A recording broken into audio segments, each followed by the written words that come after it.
Mesdames, Messieurs, bonsoir. Vous êtes sur votre émission « Que se passe-t-il » C'est sur cette chaîne de télévision La Voix du Sacrificateur Elvès TV. Alors ce soir, nous avons encore une thématique sur laquelle nous allons débattre ce soir. Que se passe-t-il? Que se passe-t-il est votre émission à travers laquelle nous débattons sur des thématiques qui minent la société. Alors ce soir, nous avons pour thème le puits de l'abîme. Alors le puits de l'abîme, nous allons encore en discuter, en débattre avec les hommes de Dieu qui sont invités, qui ont été invités pour cette thématique sur ce plateau. Alors vous pourrez nous suivre également sur les réseaux sociaux qui certainement sont déjà en activité. Alors vous pouvez nous joindre également, participer à cette émission au travers les SMS au numéro 06 61 05 56 en ce qui concerne WhatsApp et également SMS normal. Et passez également vos appels sur le numéro 06 14 55 34. Alors, et également ceux qui sont sur Facebook et YouTube pourront également intervenir via également leur téléphone, leur smartphone. Alors, soyez bénis encore ce soir parce que c'est votre émission. C'est vous qui faites encore qui garde par votre fidélité, qui nous encourageons également à pouvoir garder la position et ne pas zapper. Alors, comme nous aimons à le dire, garder la position, ce n'est qu'un commencement. Nous sommes en train de débuter déjà avec cette thématique qui est le puits de l'abîme. Le puits de l'abîme, nous allons en parler avec les hommes de Dieu que je m'en vais déjà vous présenter. Alors, à ma droite, homme de Dieu, bonsoir. Bonsoir. Vous pouvez vous présenter auprès des téléspectateurs. C'est un exercice, on va dire, peut-être un peu de tous les jours. Oui. Je suis, par la grâce de Dieu, le pasteur Alain Roger, pasteur des églises Royaume de Sacrificateur du Christ. Amen. Alors, et à ma gauche, nous avons homme de Dieu. Bonsoir. Bonsoir, bien-aimé. Oui. Je suis, par la grâce du Seigneur, l'humble serviteur, le pasteur et le riche Arsène Bunzanga, de l'église Royaume des Sacrificateurs de Christ. Plus précisément, je suis le pasteur local de l'église d'Ankana. Amen. Alors, soyez bénis, homme de Dieu. Merci d'avoir accepté déjà cette invitation de ce soir sur cette émission « Que se passe-t-il » Alors, que se passe-t-il déjà ce soir, homme de Dieu? Que se passe-t-il? Qu'est-ce qui se passe déjà au royaume des sacrificateurs de Christ? Il se passe que je vais d'abord commencer à bénir nos fidèles téléspectateurs, Oui. leur dire là où ils sont, là où ils nous suivent, qu'ils soient devant leur poste téléviseur, qu'ils soient devant leur smartphone, en train de nous suivre par YouTube ou sur Facebook. Oui. J'aimerais vous dire, recevez les bénédictions infinies, les grâces abondantes de Dieu et surtout soyez connectés du début jusqu'à la fin. Nous allons parler d'un thème aussi profond. Oui. Nous venons juste, n'est-ce pas, annoncer. Nous n'aurons pas peut-être le temps de discuter de long en large parce que le thème est très vaste et très profond. C'est quelque chose de solide, je veux dire, parce que ce n'est pas la délivrance que nous allons parler, ce n'est pas la réception du Saint-Esprit que nous allons parler. Nous parlons ici donc des événements eschatologiques, le puits de l'abîme. Oui. Donc c'est un séminaire que nous organisons au niveau de l'église d'Akanda pendant 3 jours, donc à partir de demain, jeudi, vendredi, et nous clôturerons par la grâce de Dieu le dimanche. Et le thème principal, c'est le puits de l'abîme. D'accord. C'est de ça que nous sommes venus déjà annoncer aux téléspectateurs qui veulent bien comprendre et qui pourront peut-être effectuer ce déplacement pour que, de vive voix, qu'ils reçoivent ces riches et profonds enseignements. D'accord. Alors, nous allons déjà commencer pour mieux clarifier les téléspectateurs. Le puits de l'abîme, c'est quoi un puits? C'est quoi le puits de l'abîme? Est-ce que vous pouvez déjà nous donner une définition de ce terme? Effectivement, si on veut donner la définition, parce que c'est un groupe de mots, c'est-à-dire le puits de l'abîme, voilà. Vous avez puits d'une part et vous avez l'abîme de l'autre part. Et si nous voulons donner explication mot par mot, nous avons le puits, bibliquement parlant, qui est l'image le symbolisme d'une grâce, d'une bénédiction, d'une abondance, à l'image, par exemple, du puits de Jacob, où notre Seigneur a rencontré la femme samaritaine. Oui, revenant du voyage. Voilà, revenant de sa mission évangélique. Il va rencontrer cette femme, n'est-ce pas, à ce puits où il va même dire à la femme que si, n'est-ce pas, tu acceptes que je te donne mon nom, eh ben, tu n'auras plus jamais, n'est-ce pas, besoin d'une autre eau. Donc, vous voyez, l'image de puits reflète ici, renvoie ici à une grâce, à une bénédiction, à une abondance. En Israël, un puits plutôt, c'était une richesse. C'est d'une part. Nous avons l'abîme qui nous renvoie automatiquement tout de suite là à l'image d'une prison des esprits. Voilà. Et donc faire la combinaison de ce qui est bon, voilà, le puits qui est une grâce et de l'abîme qui est une prison, vous voyez, ça devient déjà, c'est déjà délicat. Mais tout le moins, nous pouvons déjà donner l'esquisse. Le puits de l'abîme, c'est, en fait, pour ne pas aller trop loin, parce que nous venons ici juste annoncer, pour ne pas aller trop loin, le puits de l'abîme, c'est l'un des événements eschatologiques lorsque Dieu donnera alors à un ange de sonner la 5e trompette. Il y aura une action où une étoile va tomber, n'est-ce pas, du ciel sur la terre, et cette étoile va ouvrir, on va donner à cette étoile, n'est-ce pas, les clés, une clé, et qui permettra d'ouvrir alors ce puits de l'abîme. Ce puits est présentement, d'abord, actuellement, ce puits est fermé. Ah, d'accord. Voilà. Okay. Alors, je voudrais savoir, c'est quoi un événement eschatologique? Les événements eschatologiques, ce sont des événements de fin de temps. D'accord. Ce sont des événements de fin de temps. Vous savez que nous croyons, n'est-ce pas, à la fin du temps, à la fin du monde. Ce sont des choses qui sont vraies.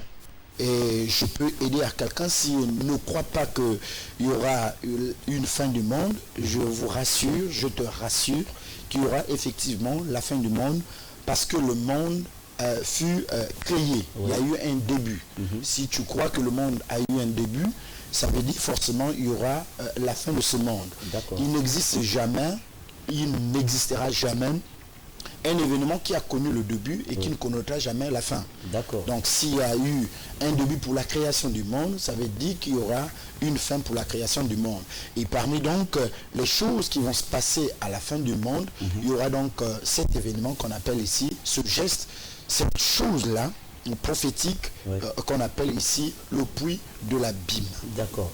Alors je me retourne du côté du pasteur Ulrich Buzanga. Alors, notre pasteur local du RSC. Alors, Jésus, fatigué du voyage, nous déclare dans Jean 4, 6, se retrouver au bord du puits. Alors, ce puits-là, est-ce qu'on peut le comparer? Peut-il être comparé au puits dont on va parler, on va débattre maintenant ce soir? Merci, bien-aimé dans le Seigneur. Effectivement, nous sommes ici pour donner par la grâce du Seigneur quelques explications concernant le puits de l'abîme. Ici, il faut reconnaître que l'homme de Dieu venait de dire, d'expliquer que c'est une combinaison de mots. D'un côté, on a le puits et de l'autre côté, on a l'abîme. Et nous savons que quand on parle de l'abîme, tout de suite, on voit l'angoisse.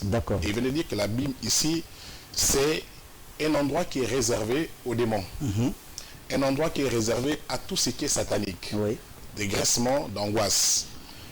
Qu'y a-t-il entre, quelle corrélation existerait-il entre le puits et l'abîme? Nous comprenons qu'un puits, comme il venait de dire, ça symbolise ici la bonté, la grâce.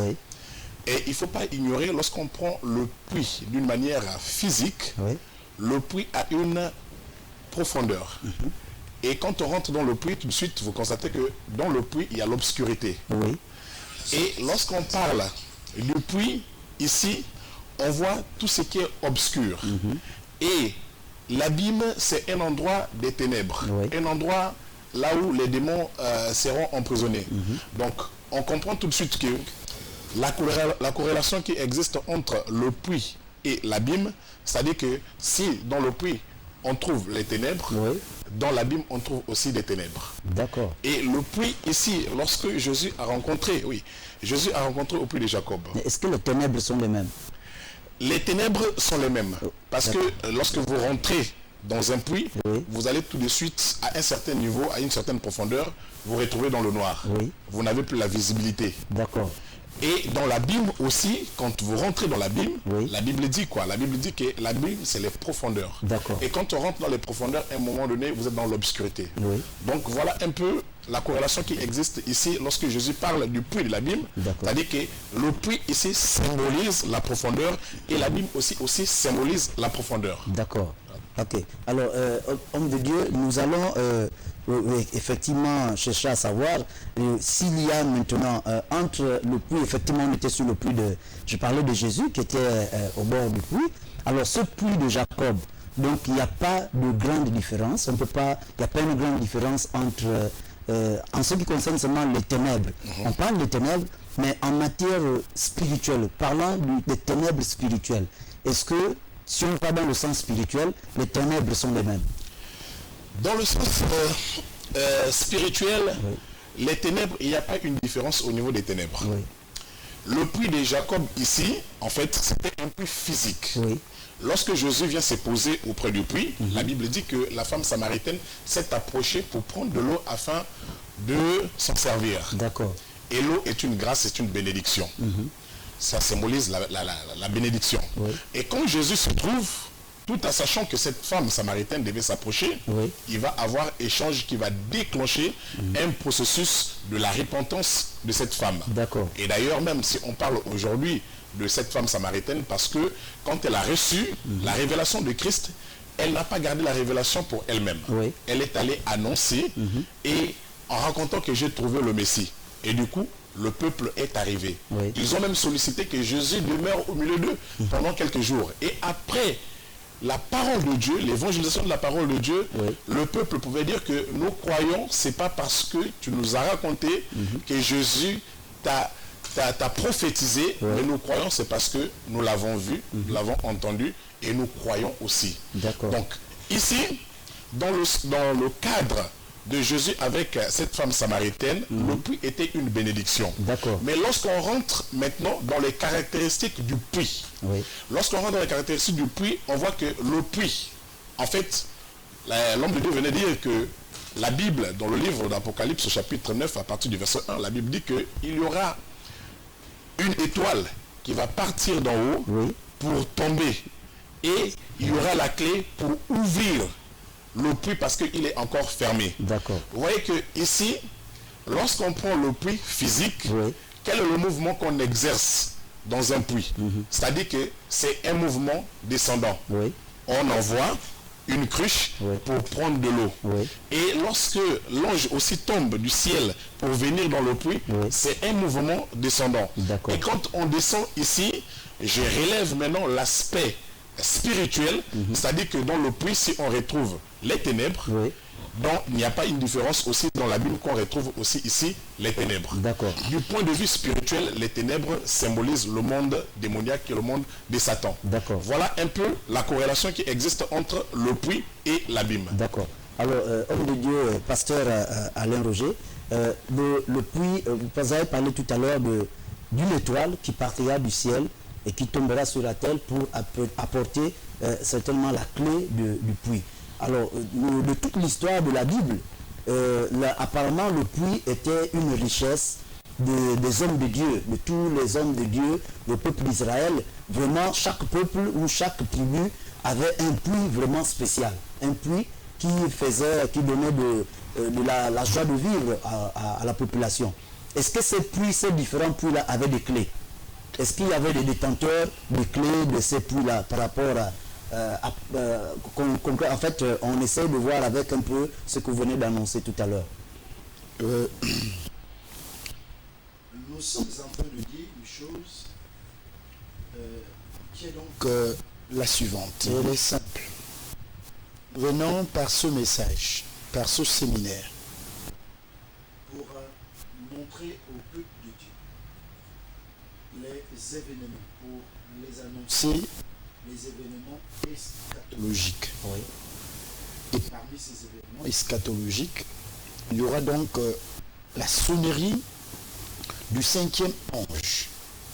Et ce 5e ange, lorsqu'il va sonner de sa trompette, la Bible dit qu'il y aura une étoile. Une étoile qui va non pas descendre, mais tomber. Va tomber, Et d'accord. nous savons déjà, depuis, n'est-ce pas, le livre du prophète Ésaïe, nous savons quelle est cette étoile qui est tombée du ciel D'accord. sur la terre. Oui. Donc, ça même à la même étoile qu'on va remettre alors les clés, la clé du puits de l'abîme. Je vous ai dit que ce puits, Donc elle vient en mission. alors. ce puits, exact, ce puits a déjà, ce puits, je veux dire, est présentement et encore à l'état actuel, est fermé. Il existe bien. Ce puits est fermé. Oui. Et lorsque la 5e trompette sonnera, Oui. cette étoile va tomber et cette étoile aura entre sa main la clé du puits de l'abîme. D'accord. Et il va exercer l'ouverture, n'est-ce pas, du fameux puits de l'abîme. D'accord. Et nous savons ce qui se trouve dans l'abîme, comme l'homme de Dieu venait de lire tout à l'heure. Ce qu'on trouve dans l'abîme, ce sont les démons. Et il y aura beaucoup d'événements qui vont se passer lorsque il y aura l'ouverture, n'est-ce pas, De ce puits. Alors, effectivement, j'allais vous demander, dans les autres, le puits de Jacob, on trouve de l'eau qui en sort pour certainement faire... Ce puits bien la est vie. Et atypique. dans l'autre puits, Le puits, Voilà. le puits de l'abîme là, il est atypique. Il n'y a D'accord. rien de comparé avec le puits, n'est-ce pas, de Jacob, D'accord. qui était une richesse. Vous savez, lorsque nous permettons de regarder, de partir de la génération de Jacob jusqu'à la génération de la femme samaritaine, il y a eu plus de 20 générations qu'on a gardées. Donc, vous voyez que c'est un puits qu'on a gardé jalousement parce que c'était un héritage. un héritage, oui. Et de même aujourd'hui, pour ne pas m'abuser, il y a des puits de l'abîme qui constituent pour certaines personnes comme étant un héritage. D'accord. Il est gardé jalousement, quand bien même on sait que c'est un puits, n'est-ce pas, de l'abîme. D'accord. Et je voulais ajouter une chose, une précision très importante. La clé de l'abîme ne se trouve pas entre les mains de notre Seigneur. D'accord. Il est très important. Notre Seigneur détient la clé du séjour de mort, Oui. et n'est-ce pas, et de la mort. D'accord. Mais cette clé-là, la clé qui va être donnée à l'étoile, qui donne cette clé à l'étoile? C'est le Seigneur. Parce que l'étoile C'est le tombe. Père Oui. même qui Oui. donnera alors l'instruction à cette étoile, Oui. pour ne pas dire à Satan, Oui. n'est-ce pas, d'ouvrir lui-même alors les anges déchus qui sont condamnés. Vous savez, Jésus nous donne instruction en disant, je vous donne le pouvoir Oui. de chasser, n'est-ce pas, les démons, et de les précipiter où? Dans les abîmes. Dans les abîmes. Et lorsque nous voyons Jésus avec l'histoire du fou qui se trouvait dans les sépulcres, vous avez compris la supplication de ces démons, Oui. qu'ils ont dit de grâce, ils ont dit à Jésus de grâce, précipite-nous dans les pourceaux, mais ne nous jette pas, n'est-ce pas, ne nous précipite pas dans les abîmes. Ça veut dire qu'il y a une chose très importante que nous voulons révéler au peuple de Dieu, Oui. de ce qui c'est et qu'est-ce qui est réellement le puits de l'abîme. D'accord. Alors, et dans ce puits de l'abîme, homme de Dieu, dans l'Apocalypse, vous avez parlé d'Apocalypse tout à l'heure, dans le livre d'Apocalypse, on nous dit que il sort de ce puits une fumée. Il y a une fumée qui sort de ce puits. Est-ce qu'on peut en savoir un peu plus? Pourquoi la fumée? Pourquoi la fumée sort de ce puits? L'homme de Dieu est en train de dire que le Seigneur, il y aura une étoile qui va tomber et cette étoile aura la clé. Oui, La clé pour ouvrir le puits. le puits, oui. de Et l'abîme. quand il ouvrira le puits, il a bien dit Oui. que la clé est remise à Satan. Oui, Parce qu'il y a des démons au jour d'aujourd'hui qui sont emprisonnés dans ce trou, dans ce puits de l'abîme. d'accord. Et lorsqu'il ouvrira, Oui, la seule manœuvre à faire, Oui. c'est d'ouvrir. Et quand on ouvre, c'est pour laisser monter tous ces esprits, Oui. c'est-à-dire que l'objectif, c'est ouvrir et libérer tous ces esprits. Mais pourquoi les libérer alors? Effectivement, parce qu'il y aura un temps. Oui. Parce que la Bible dit que lorsque le Seigneur descendra, Jésus-Christ, quand il viendra, il y aura une période de 1000 ans expressement fait pour les mettre hors usage de nuisance. D'accord. Voilà. Ah, ok, donc c'est la raison pour laquelle... Cet endroit est réservé Oui. pour les mettre et puis les sceller. D'accord. Alors, Pasteur Alain, qu'est-ce que vous pouvez encore ajouter là-dessus? Pourquoi libérer ces démons-là à cet instant précis? Je reviens en disant que ce sont des événements eschatologiques. Oui. Lorsque ce puits sera ouvert, eh bien, la Bible dit qu'il y aura la fumée qui va monter Oui. et va toucher donc le soleil. Le soleil, oui. Vous savez que nous sommes les étoiles brillantes, n'est-ce pas? Cette fumée va toucher, n'est-ce pas, le soleil. Oui. Et la Bible dit qu'il y aura même la présence donc de cette fumée va toucher le soleil et va obscurcir, n'est-ce pas, Le jour. le jour. Oui. Donc étouffer la présence de la lumière, si vous voulez. Et il y aura également des sauterelles qui vont sortir. D'accord. Ce puits, vous savez que si ce puits aujourd'hui il devrait être ouvert, je ne sais pas si les chrétiens pouvaient même se tenir dans la prière. Même avec le peu, je sais qu'ils sont nombreux. Le peu, parce que je dis le peu, Oui. par rapport à comparer avec le tiers qui sont les anges qui sont restés fidèles. Avec le 1/3, et même dans le 1/3, il y a donc une bonne partie de 1/3 qui se trouve aujourd'hui dans le puits, n'est-ce pas, de la Bible. Nous n'arrivons pas. Il y a des démons ici, il y a des démons passés par là, il y a envoûtement, enchaînement, tout ce que vous connaissez comme œuvre satanique.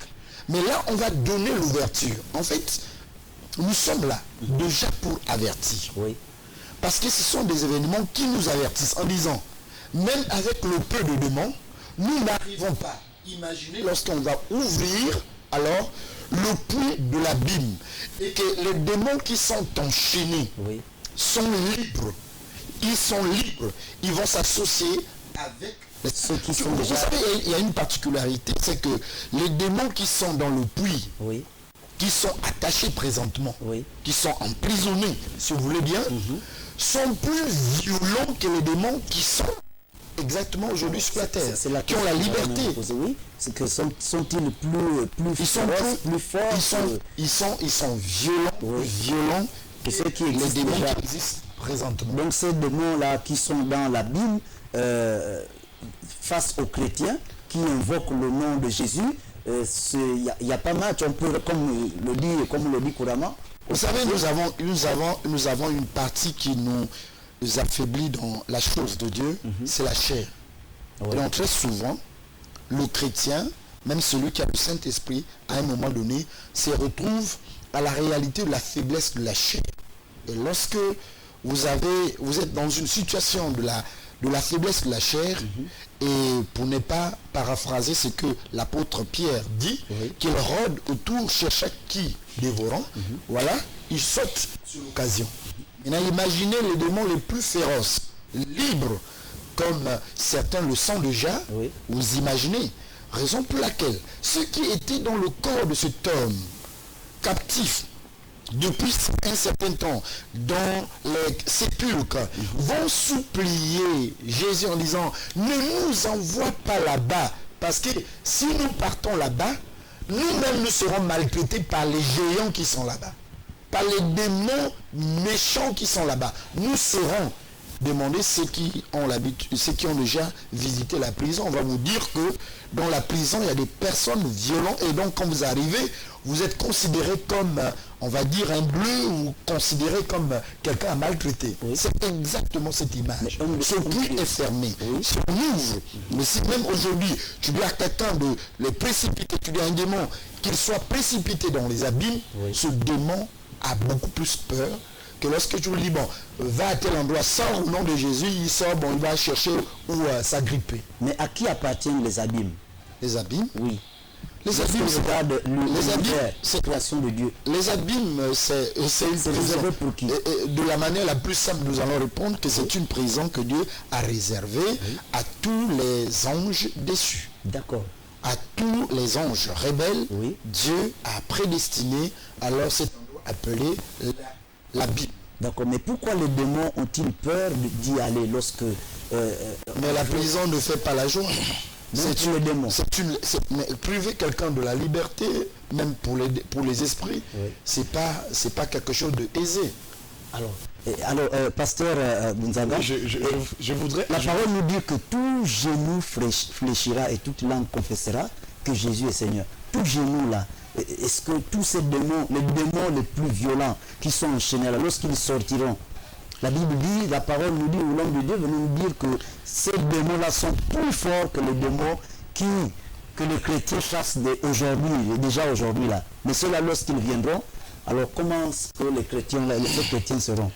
Vous savez, comme l'homme de Dieu est en train de dire, que nous sommes ici pour annoncer au public que nous allons tenir un séminaire pour apprendre aux gens les événements eschatologiques, c'est-à-dire que les événements des fins des temps. Vous savez, bien aimé dans la foi, que c'est pas tout le monde, excusez-moi, c'est pas tout le monde qui subira la tribulation. D'accord. Pourquoi? Parce que il y a certaines personnes qui ont une foi pour pouvoir supporter la violence de ces démons qui sont en prison. D'accord.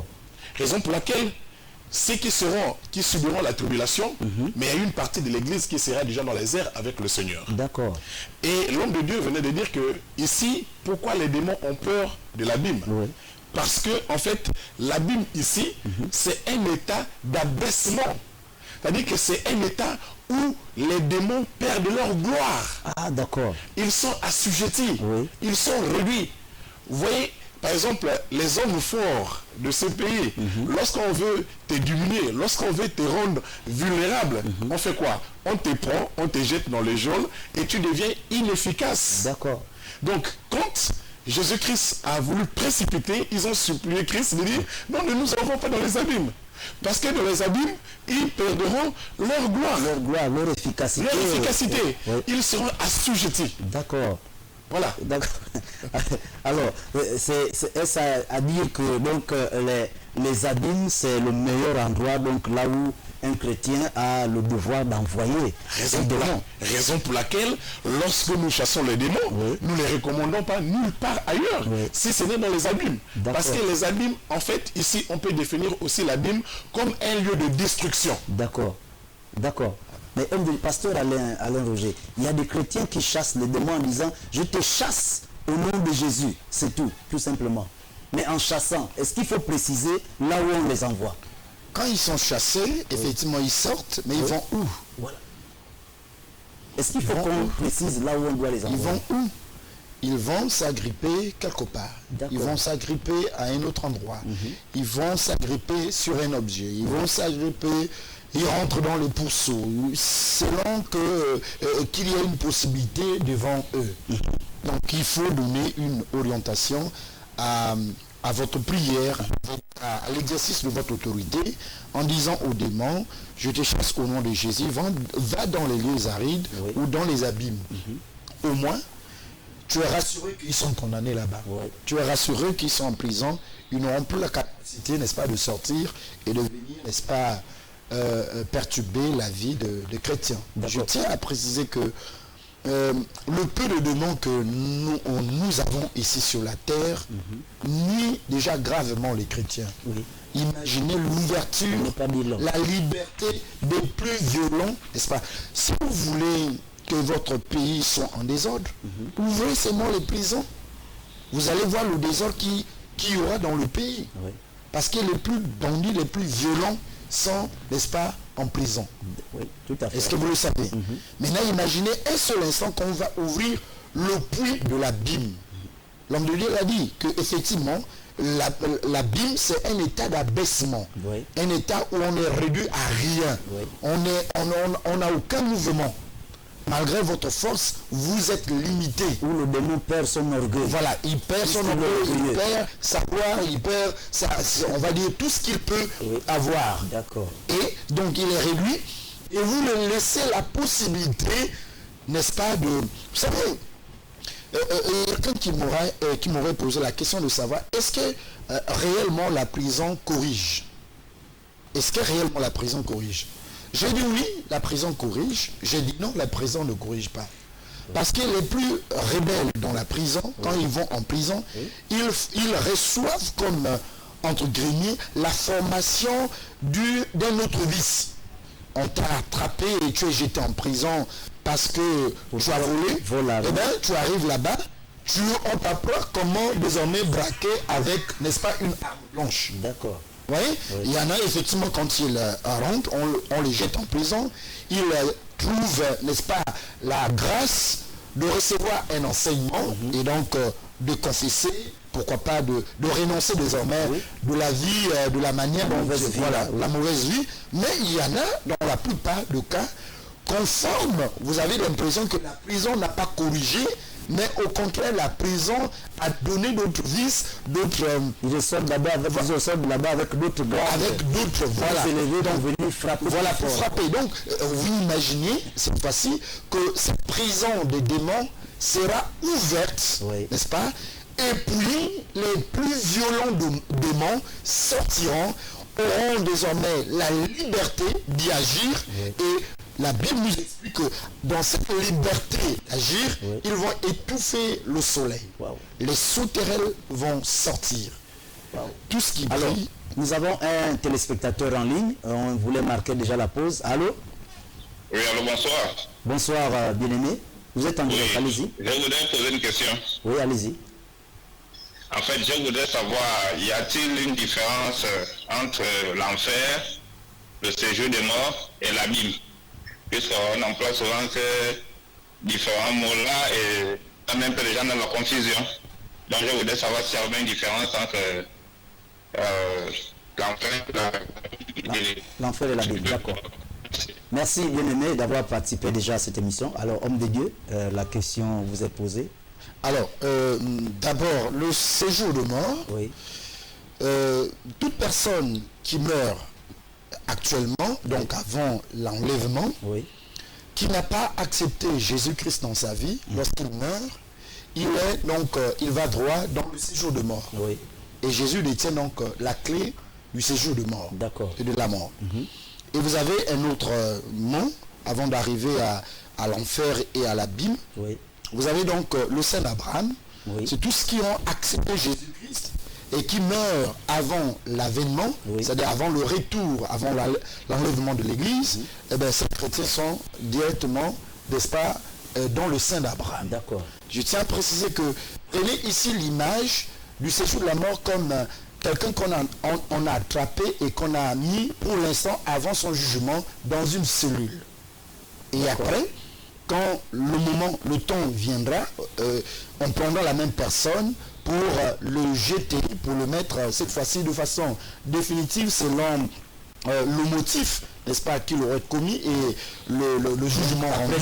Voilà, le jeter maintenant cette fois-ci en prison. Donc ceux qui sont morts présentement, qui n'ont jamais accepté le Seigneur, ils sont dans le séjour de mort en attendant l'avènement et en attendant le jugement final. D'accord. Pour ceux qui ont accepté Jésus-Christ Nazareth, ils sont dans le sein d'Abraham. D'accord. Alors, nous allons marquer une pause et revenir dans quelques instants. Gardez la position et à tout de suite. Merci.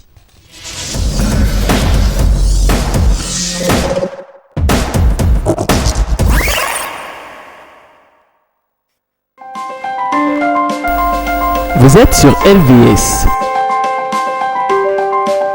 Vous êtes opérateur économique, entité religieuse ou particulier. Vous souhaitez faire promouvoir votre produit, votre société, votre environnement ou vos capacités.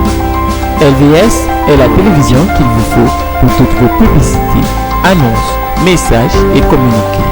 Le meilleur impact de votre publicité promotionnelle ne peut se faire que chez nous. Pour nous contacter, c'est simple. Composez le 01 77 23 73, le 06 83 00 26 La meilleure publicité promotionnelle, c'est sur LVS.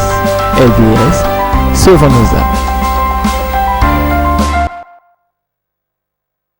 Gérée informatique, impression sur tout format, affiches, brochures, flyers, cartes, calendrier, posters sur tout support, papier, bois, PVC, verre, textile, vitrine, imprimerie, sublimation, infographie sur toute quantité de 0 à plus de 5000 exemplaires. Nos atouts nous placent dans la qualité et l'excellence. Pour vos commandes, nous sommes situés à Okala, en face de la station Petro Gabon. Infoline 01 45 43 62 07 82 15 53 06 48 10 11.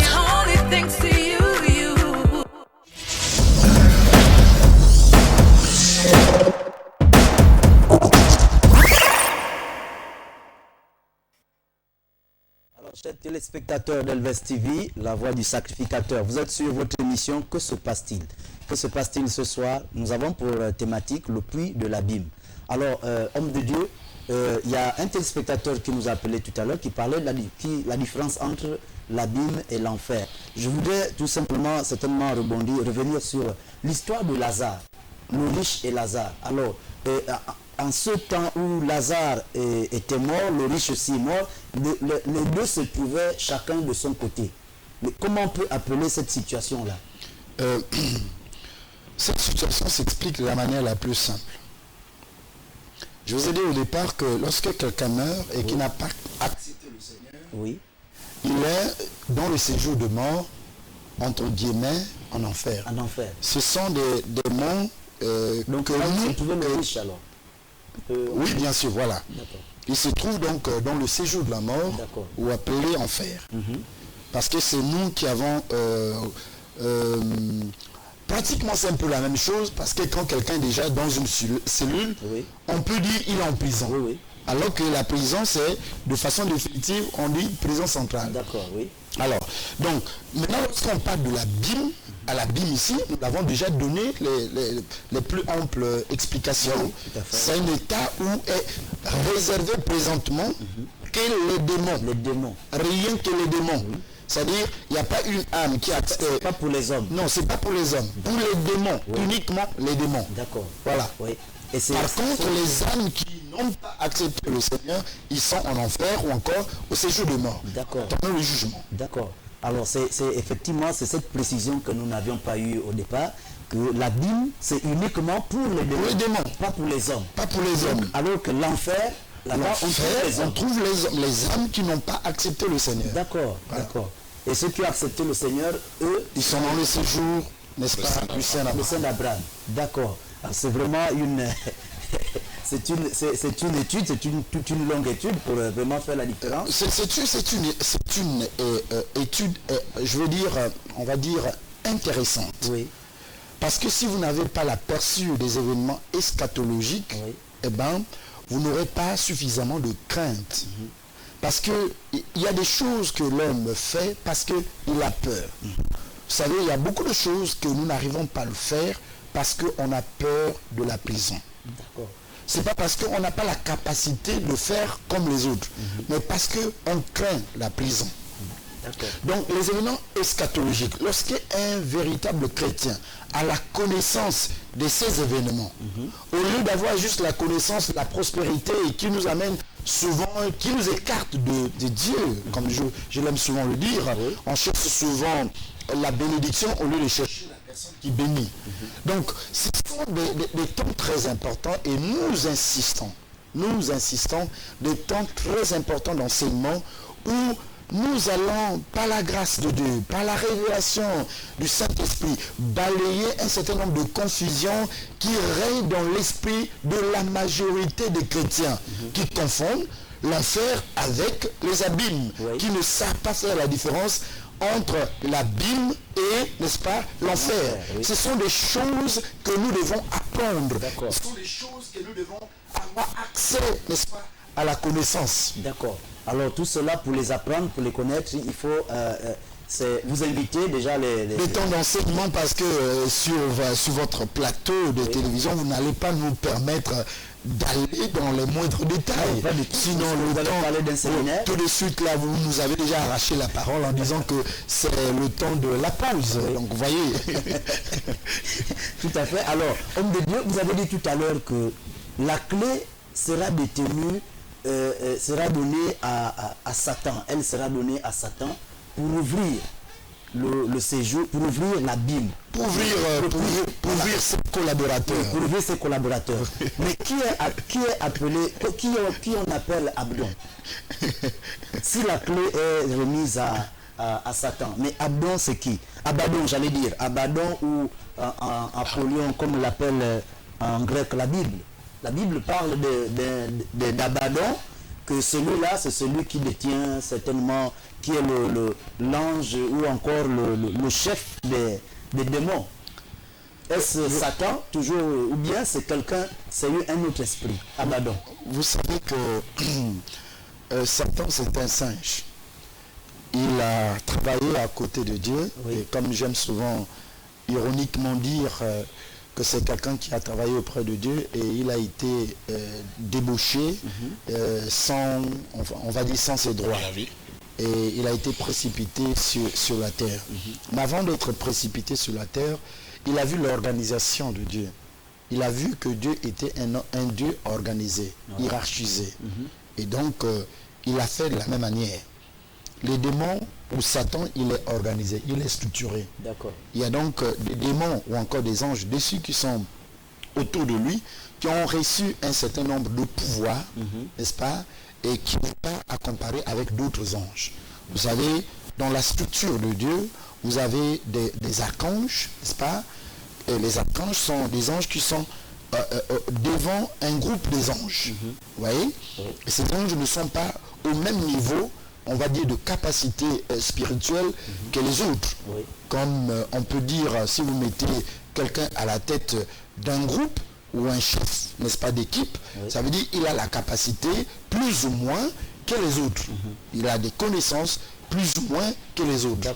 Donc vous voyez, donc c'est un démon aussi qui a reçu, n'est-ce pas, de Satan, parce que je vous parlerai certainement, le temps ne nous permet pas, mais je vais provoquer des émissions, chercher des émissions, on aura tout le temps de vous apporter la connaissance. C'est une occasion. On vous parlera également de la trilogie de Satan. Vous savez, Dieu parle de la Trinité, mais chez Satan, c'est la trilogie.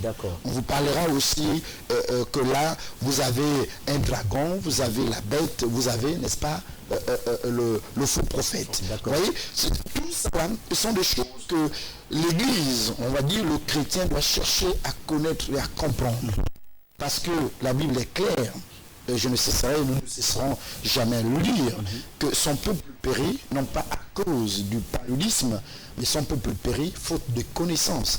Donc il y a beaucoup de choses à apprendre autour de la parole de Dieu. Autour de la parole de Dieu. Une petite dent, n'est-ce pas, humain défini, qui est défini, limité, ben, nous savons combien de temps un spécialiste prend pour connaître la dent. Maintenant, imaginez un Dieu infini. Ne prenez pas Dieu qu'un seul dimanche, vous allez le connaître. Un seul jour dans la semaine, vous allez le connaître. Soyez passionnés pour le connaître. Amen. Il y a beaucoup de mystères. Vous savez, quand on parle de mystères, ce sont des choses qui sont cachées, n'est-ce pas, aux non-initiés. Il faut être initié pour connaître, n'est-ce pas, véritablement le mystère. Et nous sommes là pour révéler ces choses, pour que, en fait, pour que le chrétien ne demeure pas dans la peu près. Amen. Alors pasteur Ulrich, la Bible, l'homme de Dieu, le pasteur Alain Roger nous disait tout à l'heure que de l'abîme sortira une fumée, et cette fumée-là va couvrir le soleil. Voilà, elle va obscurcir le soleil et il y aura des sauterelles. Et la Bible nous dit dans Apocalypse que ces sauterelles iront manger et recevront des ordres pour aller attaquer uniquement des hommes. Ne pas attaquer des herbes, ni des fleurs, mais uniquement les hommes, manger les hommes. Pourquoi manger les hommes? Et c'est quel genre d'hommes que ces sauterelles iront manger? Merci bien aimé dans le Seigneur.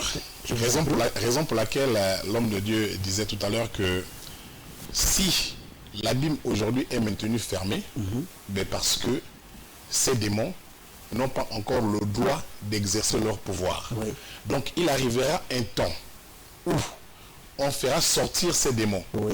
Les sauterelles, nous connaissons bien que les sauterelles ont pour rôle de ravager les champs. Oui, les champs. Mais cette fois-ci, ces sauterelles qui sont enfermées dans l'abîme, Oui. qui sont des démons, Oui.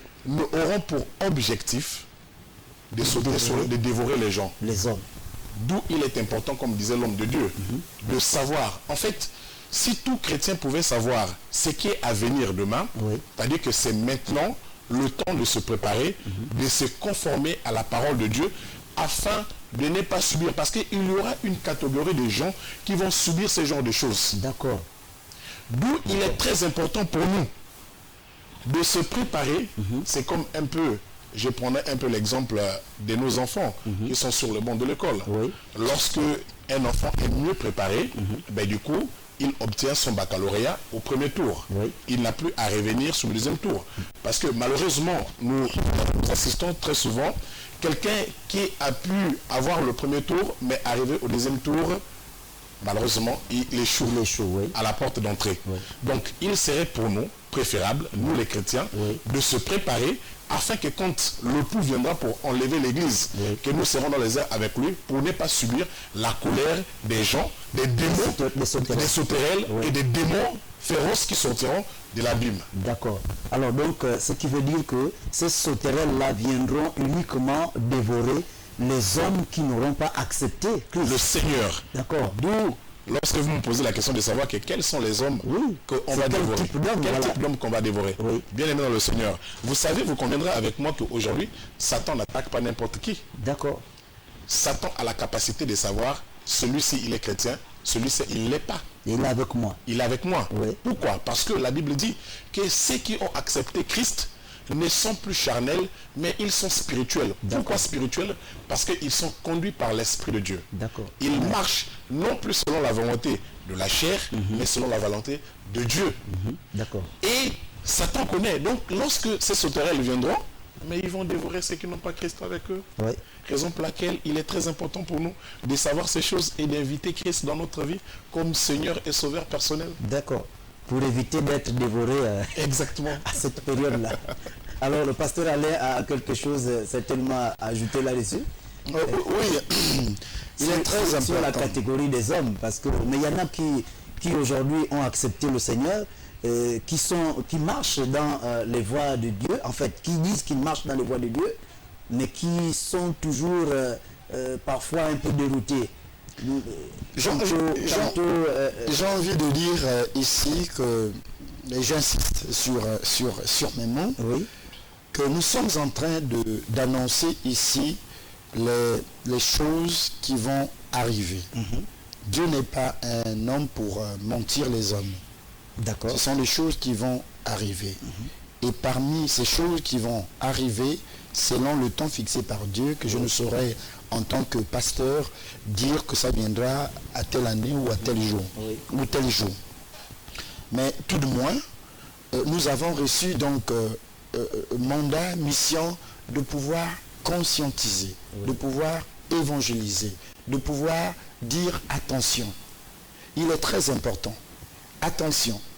Je tiens à dire en même temps que lorsqu'il s'agit de la prison, on ne jette pas n'importe qui en prison. On jette le coupable en prison. Dieu n'est pas un injuste pour jeter tout le monde en prison ou encore pour laisser alors les démons du type Abaddon, n'est-ce pas? Parce que nous avez posé la question, j'ai expliqué. Oui. J'ai expliqué dans la structure de Dieu, devant chaque, n'est-ce pas, chaque ange, il y a un archange. Oui, d'accord. Et donc chez Satan, dans le puits de l'abîme, Oui. se trouve donc le chef des démons qui se trouve Dans ce puits, qui s'appelle donc Apollyon. Abaddon. Voilà. Oui.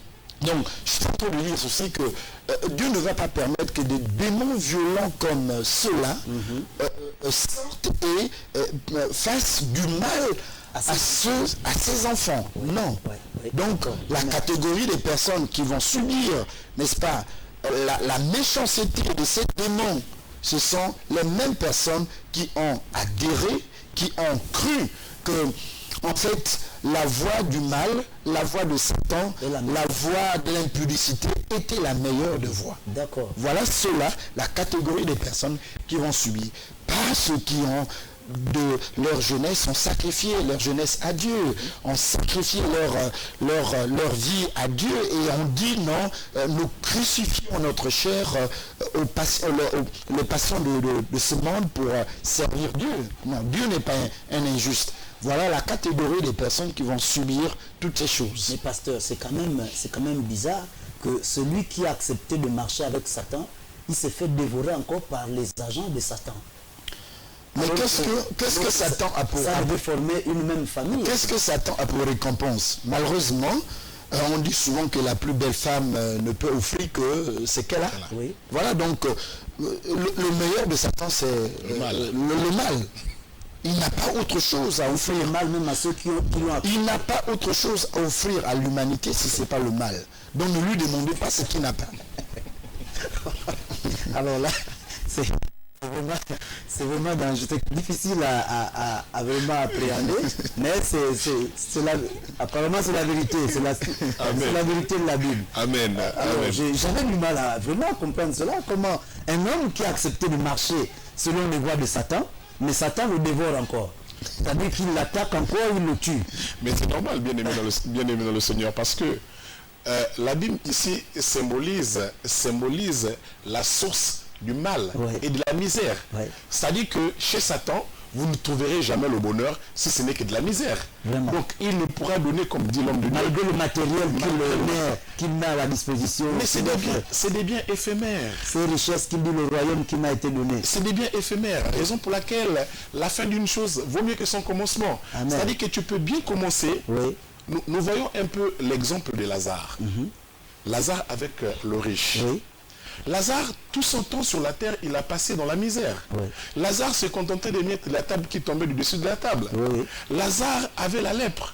Lazare n'avait pas une bonne santé. Oui. Mais quand il est décédé, malgré son état pitoyable, oui, il était connecté au trône de Dieu. Amen. Mais quand il est arrivé de l'autre côté, il était dans la joie, oui, dans la présence du Seigneur, oui, dans le sein d'Abraham. Combien qu'il a mal passé sa vie sur terre. Oui. Donc la situation que nous traversons aujourd'hui peut être pour nous une porte vers l'élévation. Amen. D'où, quand il est arrivé, Abraham m'a dit que là-bas tu t'es contenté des mers, oui, tu étais bien à l'aise. Mais aujourd'hui c'est le tour où Lazare est récompensé, oui, parce qu'il a vécu dans la présence du Seigneur. Oui. Donc bien aimé le Seigneur, Satan n'a rien de beau si ce n'est que de la misère. C'est-à-dire qu'au bout de ce qu'il peut donner comme matériel éphémère, mais au finish, c'est-à-dire que c'est retrouvé chez lui, c'est être dans la misère. D'accord. Alors donc ce qui est souhaitable, qui est meilleur en ce jour, c'est de nous donner vraiment au Seigneur Jésus-Christ de Nazareth et le confesser chaque jour. Amen. Ouais. Raison pour laquelle d'ailleurs nous invitons tout le monde d'effectuer un déplacement du côté d'Angonje pour venir écouter pendant ces 3 jours. Ce séminaire commence quand? Ce séminaire commence le jeudi, donc demain jeudi. Oui. Demain jeudi, à partir de 17h jusqu'à 19h, oui, nous sommes du côté du château de Dangonje, oui, la route menant vers le Cap Caravan. Oui. Vous avez les numéros qui s'affichent au bas de l'écran, vous pouvez appeler et puis on va vous orienter. Et arrivé là-bas, le vendredi aussi nous reviendrons toujours sous la parole de Dieu. Oui. Aujourd'hui, le chrétien, normalement, moi j'ai toujours coutume de dire que nous devons rechercher là où on nous enseigne la parole de Dieu, là où on nous enseigne à avoir la crainte du Seigneur. Oui. Parce qu'aujourd'hui, on a tendance à avoir la crainte des hommes et peur de Dieu. Oui. Mais nous faisons le contraire. La Bible le dit dans le livre des Proverbes 29-25 que la crainte des hommes est un piège pour l'homme. Nous devons avoir la crainte du Seigneur et la peur des hommes. Donc, beaucoup parfois courent là où on va parler. Je ne suis pas contre la prospérité, je ne suis pas contre la guérison, je ne suis pas contre les miracles, mais j'aimerais que nous prenons d'abord des fondements, des bases sur la parole de Dieu. Parce que lorsque nous avons la parole de Dieu comme base, les miracles et tout ce qui s'en suivent viendront se reposer sur la parole de Dieu. Nul n'est besoin encore de répéter très souvent ce verset qui est connu de tous, que recherchez premièrement le royaume de cieux et sa justice, et le reste vous sera donné par-dessus tout. D'accord. Alors, pasteur Alain Roger, moi j'aime bien ce mot-là, eschatologique. Nous allons revenir un peu sur, et essayer encore un peu d'expliquer aux téléspectateurs en lançant l'invitation que ceux-là qui viendront, c'est pour venir appréhender ou encore en fait s'enrichir sur tout ce qui est événement eschatologique. Très bien. J'aimerais dire à celle ou celui qui nous suit et qui est ici à Libreville ou au Vendo ou à Kanda, là où nous sommes précisément, qui a une possibilité de nous retrouver aussi facilement, sans aucune condition financière. Même celui qui n'a pas la possibilité de se déplacer, l'Église, par la grâce de Dieu, a un moyen de déplacement. Donc nous avons un bus et qui peut faciliter ton déplacement en aller comme retour. Donc que ce ne soit pas pour toi une excuse pour ne pas venir écouter ce message. Les événements eschatologiques, c'est une série d'événements. Le monde, Dieu a créé le monde par une série d'événements. Ce qui s'est passé au premier jour, c'est pas ce qui s'est passé au deuxième jour, au troisième, au quatrième, au cinquième, jusqu'au sixième jour, voire le septième jour. De même, la création a été une série d'événements, de même la fin du monde est une série d'événements. D'accord. Et donc je ne saurais, en peu de temps que vous nous donnez, vous expliquer les différentes étapes ou encore les différents niveaux, n'est-ce pas, des événements de fin de temps. Ce qui est plus important, c'est de comprendre que le puits de l'abîme fait partie alors des choses qui vont se passer pendant la fin de temps. Et serait difficile pour toi de supporter. Si tu n'arrives pas à supporter la fin, n'est-ce pas, en un jour, es-tu sûr que tu peux supporter alors l'ouverture du puits de l'abîme? Si tu n'arrives pas à supporter le palu qui menace, n'est-ce pas, les articulations, es-tu sûr que tu es capable de supporter alors l'ouverture de tous les démons les plus violents qui existent? Alors, puisque vous en parlez, il y a un téléspectateur qui vient d'envoyer une question. Il dit: bonsoir, je voudrais savoir quand les démons viendront dévorer les hommes qui n'auront pas accepté Jésus-Christ.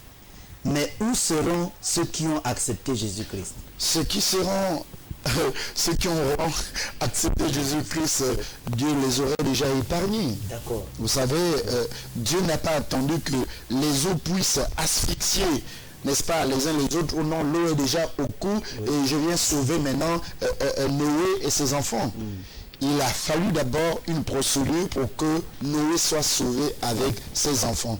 Pendant que les autres qui n'avaient pas accepté la parole, n'est-ce pas, de Noé, de Dieu par Noé, étaient en train de crier, mais Noé était déjà épargné.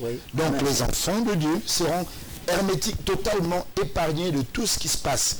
Mais nous sommes appelés, avertis, pour que nous ne puissions pas être parmi ceux-là qui seront les victimes, n'est-ce pas, de la méchanceté, non seulement des démons, mais l'instruction de la colère de Dieu. Parce que c'est Dieu qui, dans sa colère, va instruire, n'est-ce pas, à ces démons de pouvoir alors donner la récompense à ceux qui ont cru, n'est-ce pas, voilà, à ceux qui ont cru, n'est-ce pas, aux miracles ou aux manifestations démoniaques ou sataniques. C'est ici pour nous l'occasion, puisqu'il ne reste plus qu'une minute, l'occasion de lancer un appel et de vous inviter.